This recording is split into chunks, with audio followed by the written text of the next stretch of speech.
You know what Neil reminds me of? I don't know. What? No. Babar?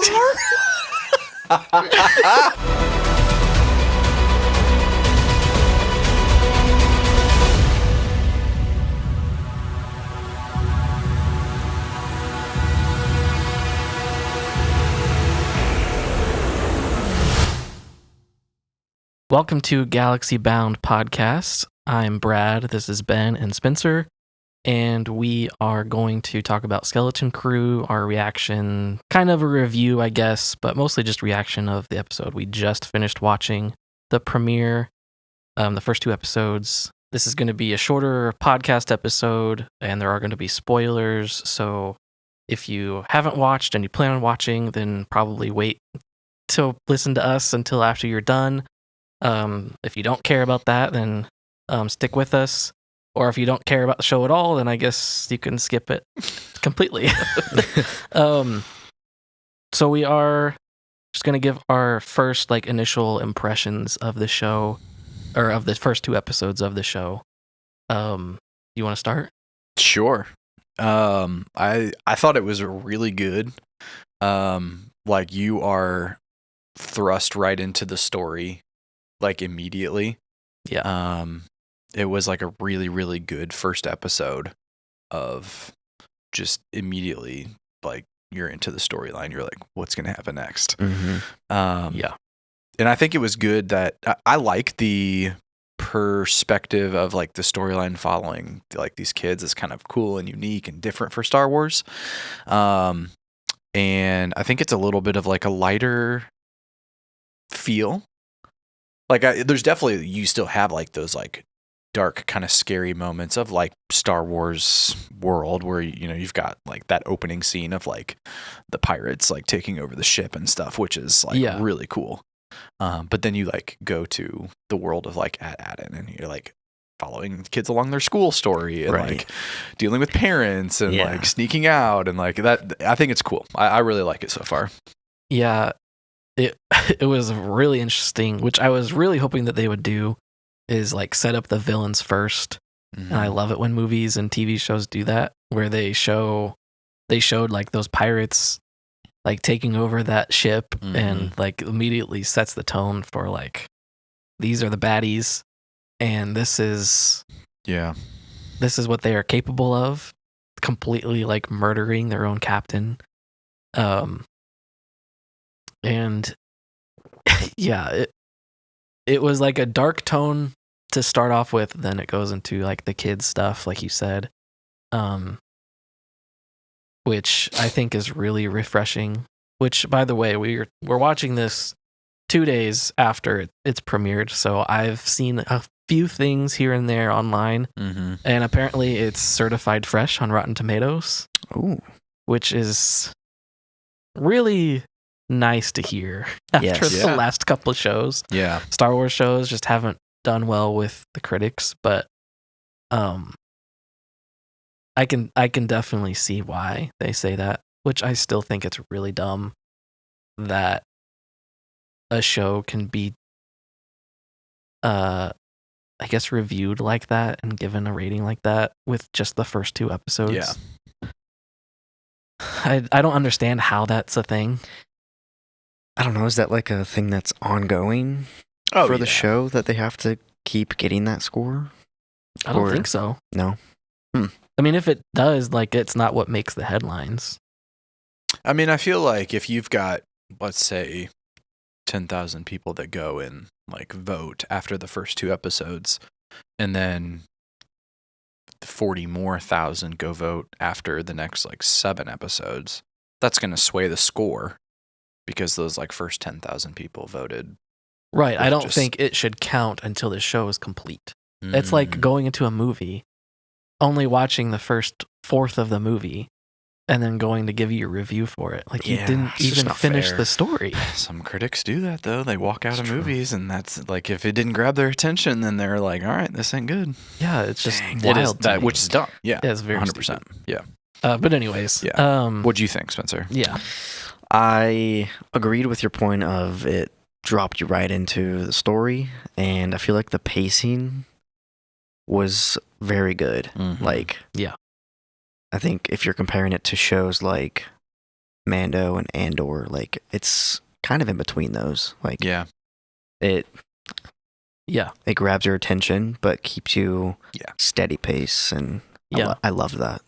Which I know our document says Mando and Andor, just because those are two shows that do pacing pretty well, at least first season and second season of Mando. Whereas like some of the more recent shows that we've seen have really struggled with pacing, like The Acolyte and Ahsoka, where like they get good in certain parts, but like sometimes getting there is a little rough. Yeah. You have like a 2-episode dry spell of like get to the point. Yeah, exactly. So far I don't see any issues with that. And I think a lot of that comes down to like this is being made by industry veterans. Like John Watts has made so many good movies and definitely knows what he's doing, and some of the other guys that they've got on there. So yeah, pacing definitely is spot on so far. Yeah. So favorite moments so far? I every scene that that Neil is in, I think is my favorite right now. Like he just makes so many hilarious like one-liners. Yeah. That just it like lightens the mood. It like completes the scene, and like he asks the question that you're thinking. Yes. It's like yes. Or he's asking a question that you know he shouldn't be asking. Yes. Yeah. Like the one scene where he's like, what happens to the kid who missed his tram and is taking the shortcut on his bike? I was wondering that myself. Completely lays out the situation. Or I don't talk with my trunk. I don't talk with my trunk. I love that. Yeah, I think he's my favorite character so far. Oh yeah. So far all of the characters are great. Oh yeah. Like all of the kids are like just completely different from each other, which is like a staple of like the Amblin movies, like the Goonies and stuff like that. Yeah. Like every kid has some unique quirk about them, and they did a good job with that. And the acting is great. It is great for kids. You never know what you're gonna get. Yeah, but there were a couple moments that I thought was like a little kind of off, just with their like mannerisms of like, well, that didn't like feel natural, but like like it's kids. It's kids, yeah. Like there's only a very small number of kid actors that are just like top tier, especially at that age. They're on the younger side. Yeah, and it definitely like isn't perfect, but overall, I think they did a great job with casting. That opening, so going back to your original question, what's your favorite moment? I think that opening scene of like the pirate ship like taking over and like the anchors like coming in and like opening it up, and I mean you even said like right after you're like, dang, not completely off topic, but you know what Neil reminds me of? I don't know. What? No. Babar? Babar the elephant. Because he's like in human clothes and he's just a stand-up elephant. Like if they put him in a green suit and a crown, like that's just Babar. Because you saw his parents in the house, and the dad had little tusks, and that's immediately what I thought of. And I almost wanted to pause it and show you guys, but I was like, I'll just save it for the podcast. But I'm never gonna unsee that now. Yeah. As soon as I thought that, that's all I could think of every time he was on screen. Like it's just baby Babar. Oh my god. And his little comb over haircut. Yeah, his little comb over. Yeah. In the back of his head, it's just like a straight haircut. I love it. Yeah. Yeah, he's the best. Yeah, which is crazy, like how goofy he is, but he still like fits in that show, like even with the darker tone. Like when they were at that spaceport and all the pirates, like that was a rough, dark scene, but like everything that he did was just Hilarious. like bringing some like levity to the darker side of it. Yeah, he's just so innocent. He like kind of doesn't know exactly like what to be scared of. Yeah. But is like always scared. Yeah. And like hesitant about everything. Yeah. One of my other favorite lines was when they were exploring the ship before they knew it was a ship, and he was like, Wim was like, "We're gonna go exploring," and he was like, "Yeah, exploring." I love that. What do you think about Jude Law at the very end?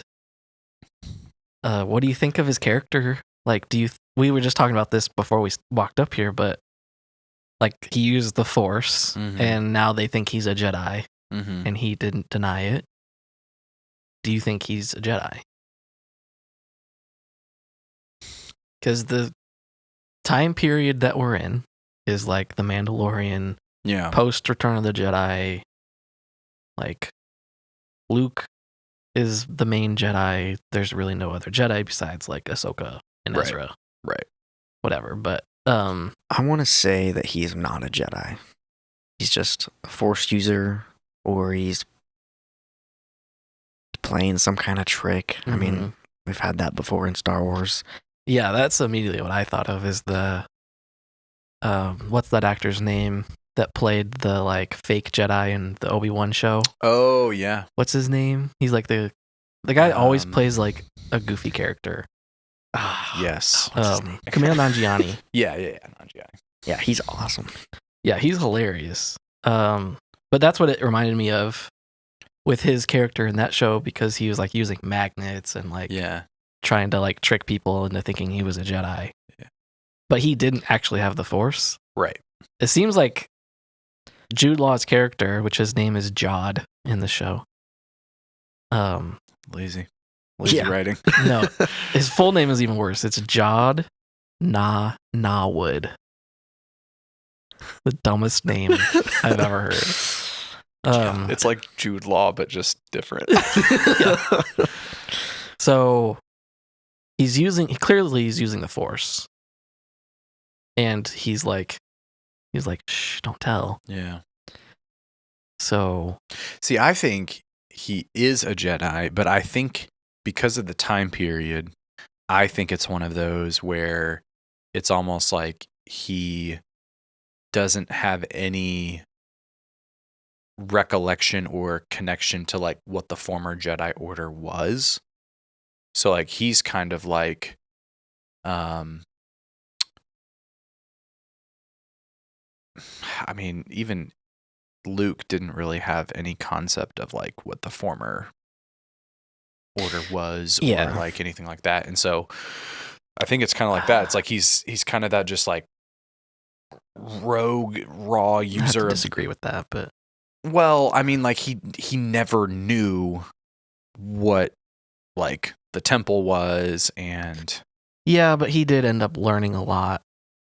Yes. Like by the time of this, like when he is like the Return of the Jedi, right? He learned a lot. Not in the movies. So what I'm saying is Jude Law's character didn't learn any of that, and he's just literally going off of like, I have the powers of a Jedi.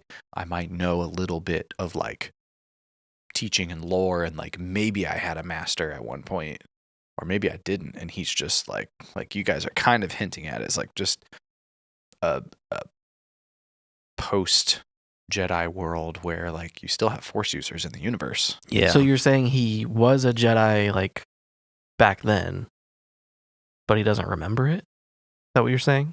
No, I think because if he's the age that Jude Law is in real life, he's early 50s probably. Mm-hmm. So the age would kind of match. If he was being like a young Jedi. Yeah, it was like a young Jedi back in the Clone Wars. Yeah, that's what I'm saying. Is like he might have had a master, might have had some like youngling recollections of like potentially what like the world was with like Jedi actually being around and things. Yeah. Or could have been like interacting with Jedi that were in the process of like taking him away to go be. Yeah, that would be kind of a cool story. That was my other thought, is like maybe he was a potential Padawan, but it was like right when Order 66 happened or something, so he didn't get like... Dang, that'd be cool. Yeah.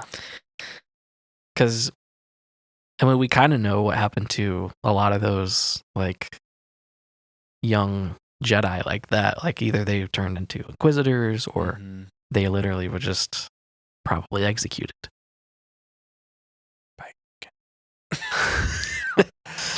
Yeah, I think that would be a cool storyline to follow for him, with like a perspective of that, but yeah, who knows? Yeah, I'm still kind of on the mindset that he just happens to have figured out that he has the Force at some point in his life and has used it to like con people, and like, because he's on a pirate world and he's in jail, and I don't think they would put...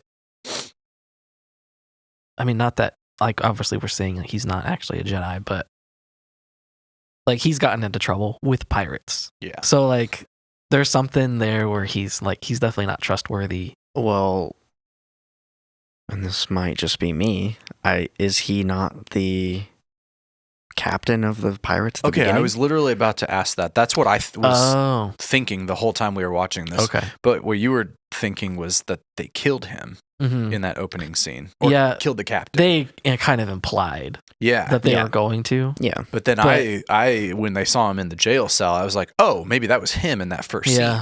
Because it did sound like him. Yeah. Muffled. Yeah. Okay. Yeah, I didn't even really think about that. So... Yeah, when they put a helmet on anybody, you know it's going to be some kind of secret. Yeah. Now that we have that information, I feel like he uses his power for power, you know?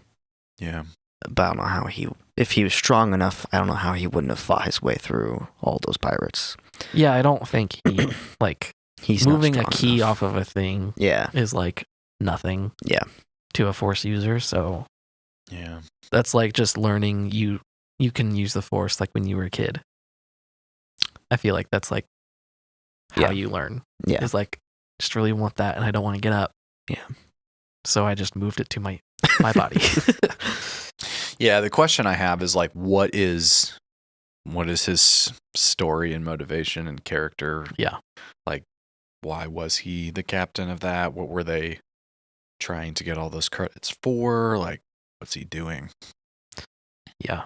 And I'm more intrigued about the Attin planet. Yeah. That's been some really good twists already with that. Yeah. Which, good on the directors for keeping that really, like, bottled up. Because it's been good so far. Because we knew something about it being, like, Old Republic related. Yeah. But they use Old Republic credits, which I wasn't expecting that. Yeah. And how, like, they're way more valuable. I love that. When we talk about Old Republic, does that mean prequel Republic?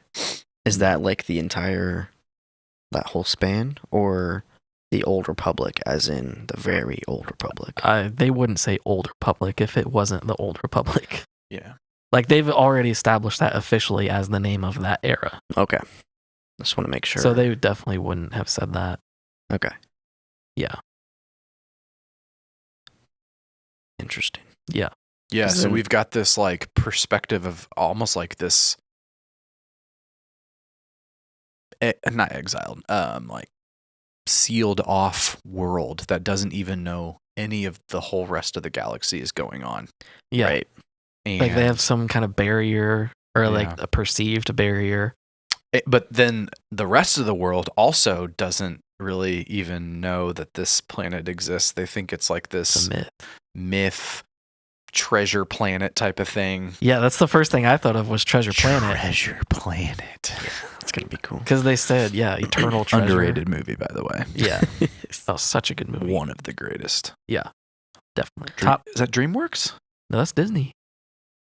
That's one of those, like, very underrated Disney movies along with Atlantis. Like, those two movies were, like, made around the same time, and they are just so underrated. Is it Disney? Yeah. No. Yeah. I know it's now on like Disney Plus, but there's a lot of stuff that's on Disney Plus that. Yeah, because they own Fox now. Yeah. And own a lot of stuff. I thought it was DreamWorks. No. I'm like 90% sure. Dang it. Yeah. Well, that actually makes it better. Yeah. Such a good movie.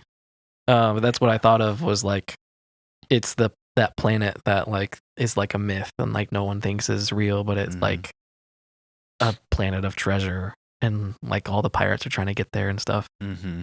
But to have the kids from that planet is a twist. Yeah. And they don't know. Disagree with that. They're like, this planet is boring. Yeah. Basically. Yeah. They might not even know there's treasure on the planet. Yeah, that's what I'm thinking then is like there is something that's there that like the general population doesn't even know exists and they're being hidden from. But then on the flip side, like they don't even also know that like there's a whole other galaxy out there. Yeah.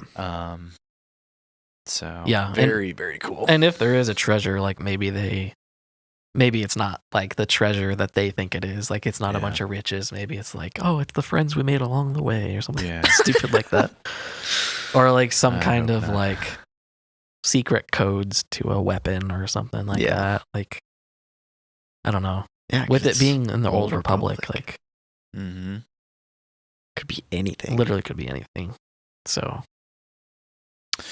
yeah, it was interesting too, that first episode when they're doing like the career assessment tests. Yeah. It kind of reminded me of what's that one movie? There might be 2 or 3 of them where you like as like a young citizen like take like a faction test and you like go into like one of the 4 factions. It's like military, like Divergent. Oh yes, Divergent. That's what it is. Yeah, it kind of reminded me of that, where like you take the assessment and then like that's then you're placed there. Yeah, yeah, that's what you do. That's a good movie. Yeah, it is a good movie. But this kind of it might be something. So the hidden plot in that movie is that behind the scenes there's kind of like a corruption for that whole thing. As soon as that lady in the school said the great work, I was like, oh yeah, what are you talking about? That sounds like a cult. Yes. There's something fishy going on there. Yeah. There's definitely, and even like when his dad was like coming out of the woods and talked to like those 2 they said ships droids. aren't permitted and like you're not supposed to be here. Yeah. And they like brought up the barrier and like there's some kind of there's something behind the scenes that's that's very intriguing.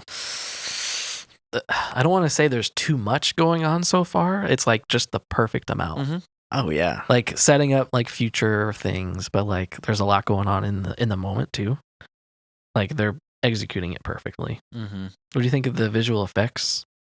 I thought they were great. Yeah, I didn't notice anything stand outish. Yeah, like drew me out. I usually like am pretty like picky with like picking stuff out like that, and I didn't find anything bad or like off.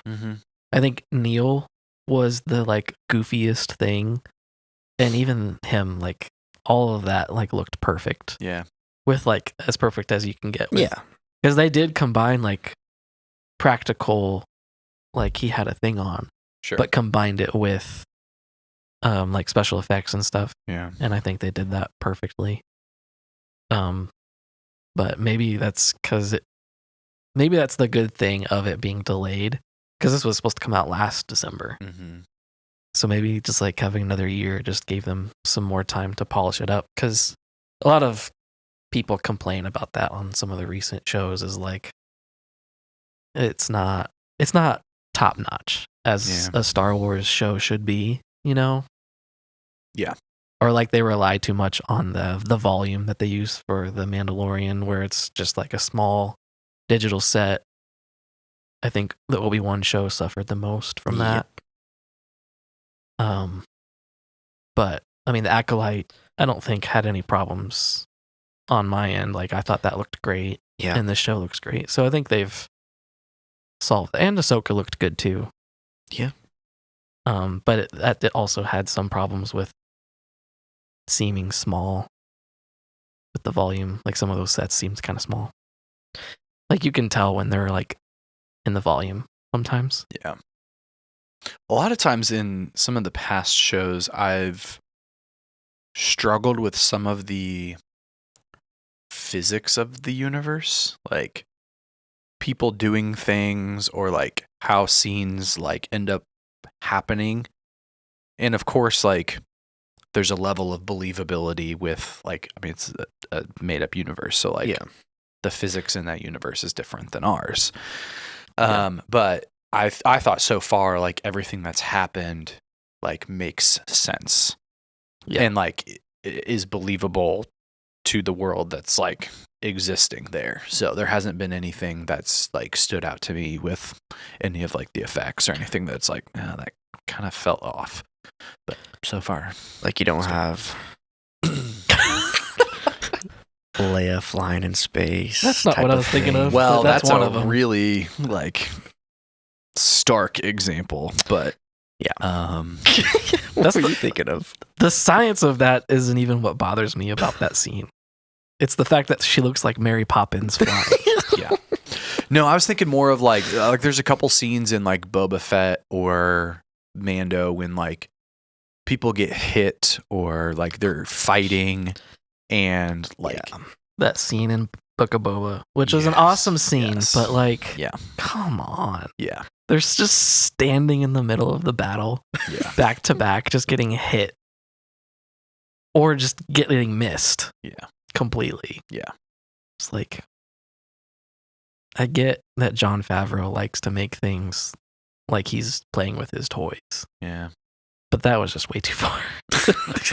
And we know stormtroopers are really bad aim, but not that bad. Yeah. I mean, they weren't stormtroopers, but yeah. No, the thing I was thinking of was the scene, which I didn't have a problem with, and I don't think most people have a problem with, but the scene in The Acolyte in the first episode where she's trying to fix the ship and there's fire in space. And the whole internet, not the whole internet, but like the haters on the internet just like exploded like, there can't be fire in space. And then like I saw some replies or just like a thread like on Twitter just like posting every example in Star Wars where like ships are exploding all the time. Yeah, it's like that's what you're gonna latch onto. Yeah, people are ridiculous with that kind of stuff. I did have like a weird moment when that opening scene happened and those like grapples came into like the ship and then like the arms like spread out. I was like, if they have airlocks, like that couldn't actually happen because like it would just start sucking the metal into space and like you wouldn't have any sort of air at all. Yeah, like as soon as you like push it in, like that's not going to be a clean cut. Yeah, no, yeah. But then I was like, don't do this. That was such a cool scene though, because we have I don't think we've seen that in the movies or the shows, have we? Did we see it in Clone Wars where they have those things? Well, we see them in the Old Republic a lot. Oh yeah, tons. Like, I want to say it is in the Clone Wars or Rebels. I feel like it might be. But it's such a cool like pirate thing. Yeah, it's exactly what you think of. Like as instead of like space the pirate. like hooks and they like climb up the ropes on the boats, it's just that. Or like having like a plank. The planks, over. Yeah. No, it's like a space tunnel that's like space plank. Yeah, it's pretty cool looking. Yeah, I like that. Yeah, we got SM33. Yes, me. Did we find out who the actor is for that? Oh, no. Should look that up because you were right. I like his voice does sound very familiar, so I'm curious to know what other works that person's done to maybe connect the dots. Yeah, he sounded super familiar. Nick Frost. He was a voice in Ice Age. Yeah, he's the voice of the pirate in. Is it the one episode? Yep. Yes, With he's the one Flynn. Yes, he's the voice of the eye patch one. Yeah, the pirate monkey character. I haven't seen that one. That's what it is. He has the exact same voice.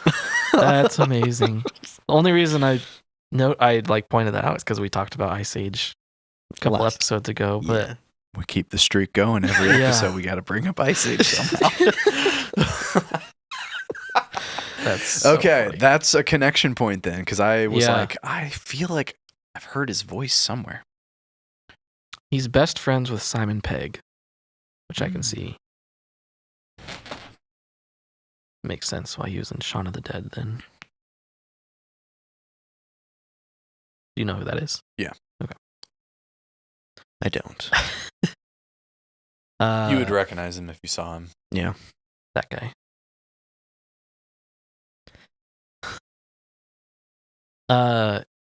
You saw the newer Star Treks. He was Scotty in that. Okay. The engineering guy. Yeah. Yeah, he's been in Star Wars. He's also in the Mission Impossibles. Oh. Yeah. Have you seen those? Mm-mm. I've only almost playing the exact same role for their team as he does for the Star Trek films. He's kind of like the tech engineer behind the scenes guy. Yeah. Interesting. And he kind of just plays himself in that, honestly. Yeah. But he was in Star Wars as the Unkar plot guy that Rey, he's like telling her she needs more things to get more portions or whatever. Oh. Bring me more parts for more portions. And he's like, he's the one that owned the Millennium Falcon before they stole it. Yeah. That's mine! Yeah, that's him. Interesting. That's a great voice. Easter eggs? We kind of talked about some of them. I know there's probably a ton that we missed. Oh, yeah, probably. I'm sure Star Wars Explained. There's the blue milk. The blue milk is kind of an Easter egg, I guess. But I've seen some videos already that that's kind of an interesting addition to that world, because that's traditionally in all of the other Star Wars films and shows, that's like bantha milk. And that's blue. And so there were a lot of people questioning, how do they get bantha milk on this planet? Or is this a different animal's milk? Because it's kind of not blue. It's kind of gray looking. Yeah. Yeah. I mean, we've seen the creature that Luke milks on Octo. Yeah, true. Had greenish milk. Yeah. So it's probably just a thing. Because I've seen other things about was so gross. Blue milk. Yeah. And there are banthas outside of Tatooine. Oh, really?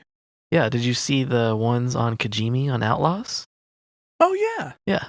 Yeah. Yeah, you're right. Which makes way more sense for them to be on that planet. Yeah, giant, because they're covered in fur. Yeah, furry ram creature. Yeah. So there was a character that showed up on that first opening scene that was one of the pirates that I was unfamiliar with the storyline behind them, or where else they're found, a cameo. It's one of the aliens.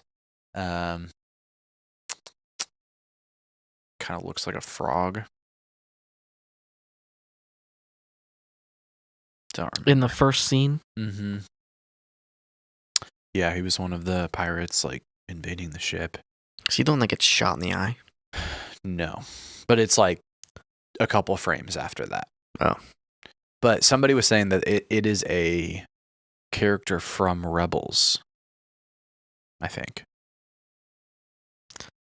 It feels like it's just the same species and someone just doesn't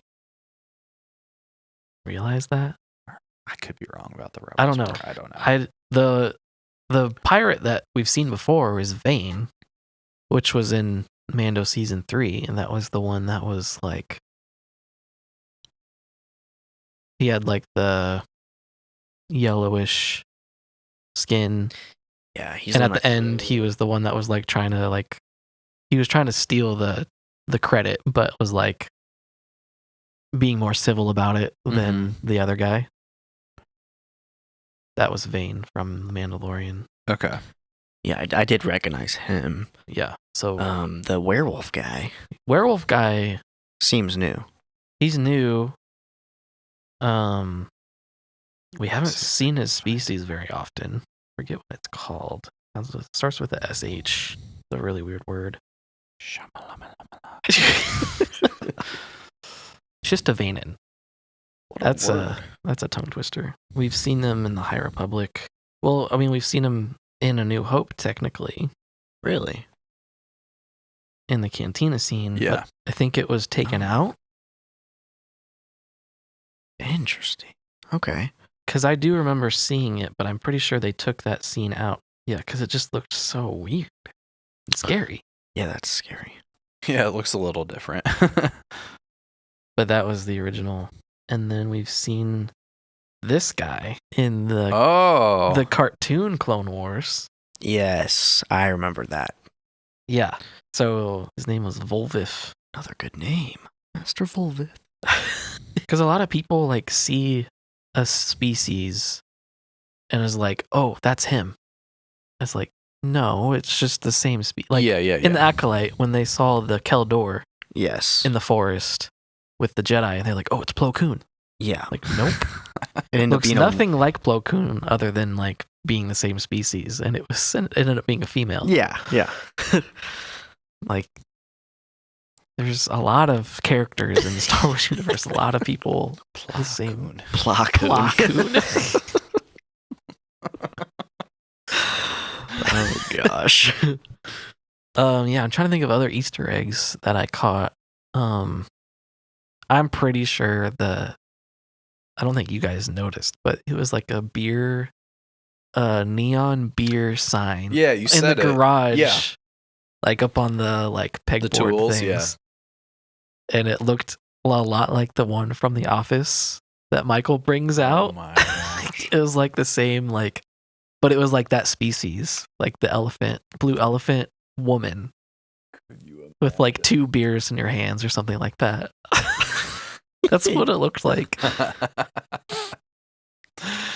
That's not really an Easter egg. Well, I guess it is. Just not a... Doesn't call back to something. Yeah.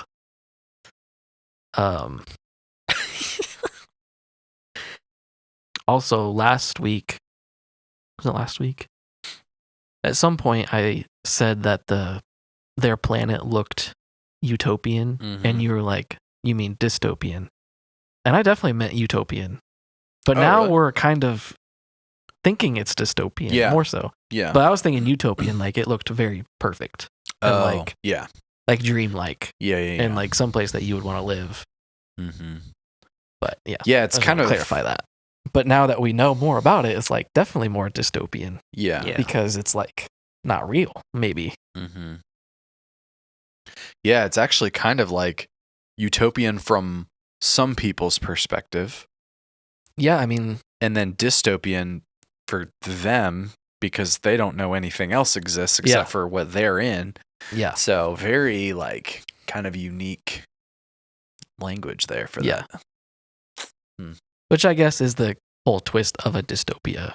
Yeah. Because the people in it don't know that they're in it. Yeah. So that makes sense. Yeah. Yeah, I can't think of anything else at the top of my head. I'm sure when I watch his video, I'm going to be like, oh yeah, I noticed that. But I can't think of it. The elephant creature, they're called Autolins, right? Or Ortolans? I don't think it's the same thing. Is it not the same? No. Because they're actually humanoids? As Neil. No, I know. At the same as what? It's a species called Ortolin, which is Max Rebo, his species. Yeah. The like keyboard player. Yeah. But I think they've already confirmed that he's not the same. Really? Because they're different enough. Yeah, it does look different. They have like kind of more. It's like human from the waist down. Oh, yeah. Well, well, I don't know. No, there's a controversy with that because the original puppet, I think the whole thing was that he's actually playing the keyboard with his feet. Oh no, I'm talking about Neil. Oh, well, okay.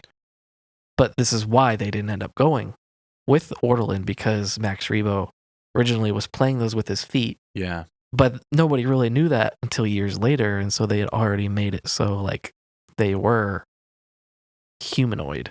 Oh. And you can see multiple like renditions of Max Rebo as that. Yeah. But then they've also shown him where he was as his original puppet, where like he walks kind of like a Doug, like Sebulba. Yeah. Where like walking on his hands where his feet are out like that. Interesting. So I think that's why they just want to avoid like saying one or the other with that, which is smart. But then again, like, why make him a blue elephant? Like, he looks almost exactly like an Ortolan. Yeah. Like, why not just go with it?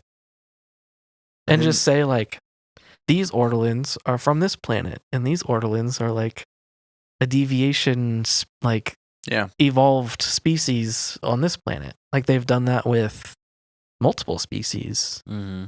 The Zabraks. Yeah. The ones from Dathomir are like Maul, and they have like the tattoos and no hair. Yeah. And the ones from the other planet, Iridonia, don't have tattoos, and they have hair. Yeah. And they're lighter skin. They're like lighter our skin. color skin. Yeah. Like brown. Mm. Yeah. So they could have just done that. Yeah. But they haven't said the species apparently, because Wikipedia just says Neil's species. He is the species. Yeah, I could go with like Yoda and just like keep it super mysterious. Yeah. It's just Neil. Just Neil. But no, this says, and no, Neil isn't the same species as Max Rebo. We asked. Nice. Dang. And that was on StarWars.com. So, yeah, I wish it was, just because they look so similar, but not that big of a deal. Yeah. How'd we get on that? I don't even remember. Another Easter egg, I was going to say, it's a callback to Max Rebo from... Oh, you were saying that he was Ortolan. DOT, okay, yeah. But he's not. But he's not, so never mind. Yeah. Did you do the Max Rebo mission in Lego Star Wars? No. You ever watch the Robot Chicken? Yeah. With his scene where he sounds like an old like jazz musician. They got the same actor. So he's the same character in that. And you have to like help him like find a new band or something like that. I forget exactly, but it was really funny. As soon as I heard his voice, I just started cracking up because I was like, oh, it's the same guy. They got the same guy to play, I'm pretty sure, same guy to play Yariel Poof as well, which is one of the funniest parts in the Robot Chicken special. Yes. Oh, we need to watch those. We do, yeah. I haven't seen them in forever. Yeah, I haven't either. Probably since they came out. Have you seen them? Back when YouTube first started. Oh, Robot Chicken, I've seen parts, but I haven't seen the whole thing. We should like sit down and watch them at some point. They're so bad, but so good at the same time. Oh, yeah. It's like the humor that's like not too far, but like goes up against the line sometimes, but it's not like Family Guy too far. No. Like it's tasteful too far most of the time. Yeah. Which I prefer that kind of humor.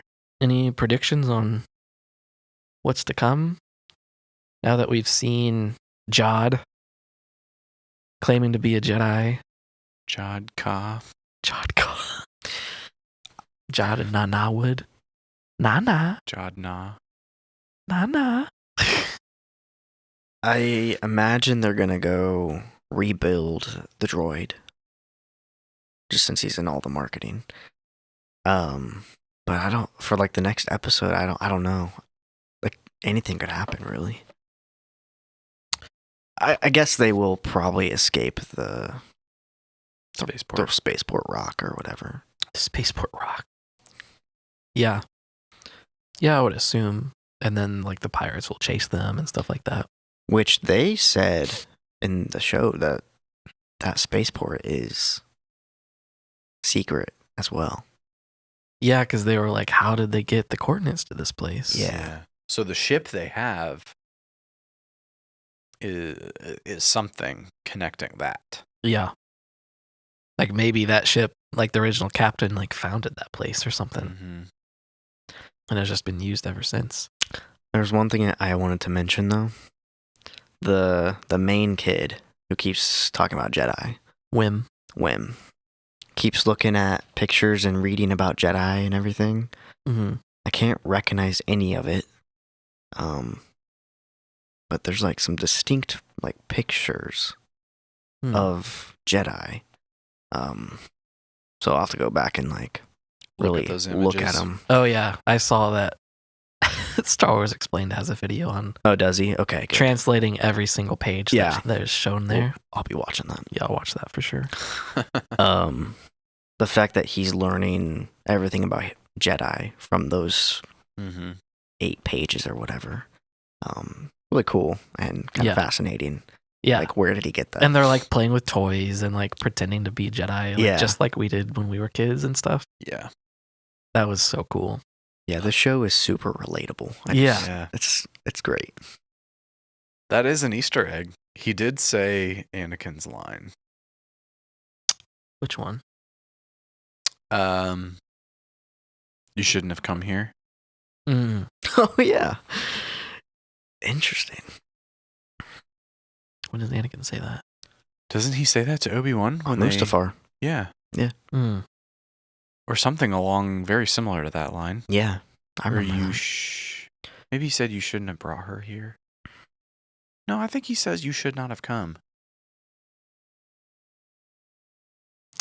I don't think so. I'm pretty sure he just, as soon as he sees Obi-Wan, he's like, you brought him here to kill me! Yeah. But I think... You're with him? Pretty sure he says that. Like, I can picture him saying it right now. Yeah. I don't recognize that. Somebody somewhere says that. Yeah, I definitely know someone has said that before, but also like a very generic line.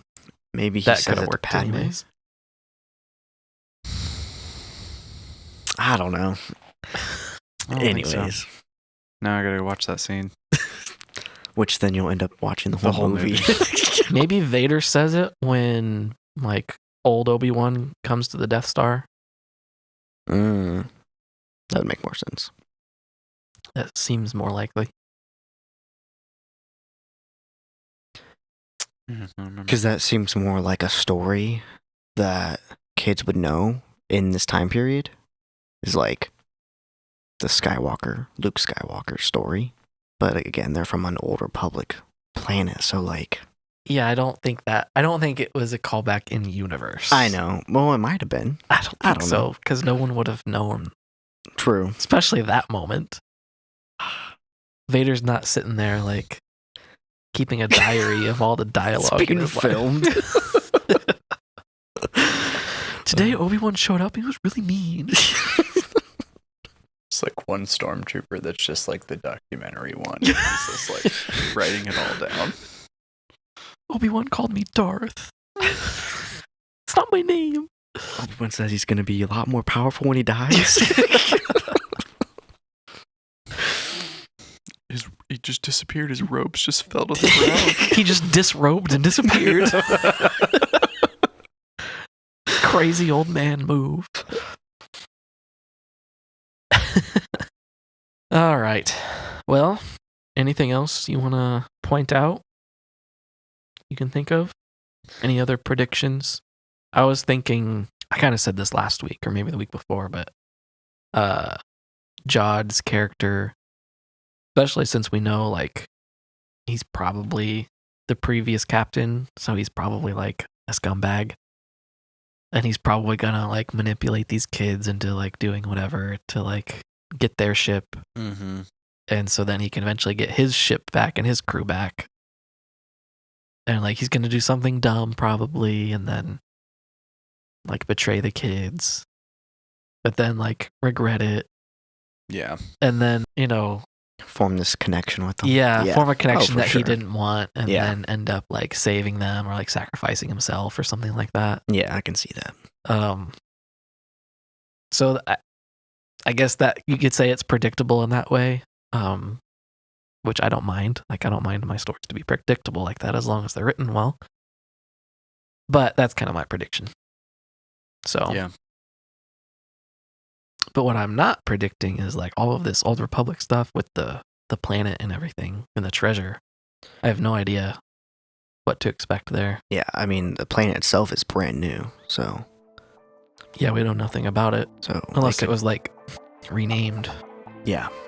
So they could literally make anything up. Yeah. Which is cool. Yeah. Well, we will do the same thing next week, hopefully. Mm-hmm. Maybe more closer to the release date than this one was. But yeah, if you want to keep up with us, then check us out on all of the platforms. You can get podcasts or video, and we will see you next time. Forget what it's called. It starts with a SH. It's a really weird word.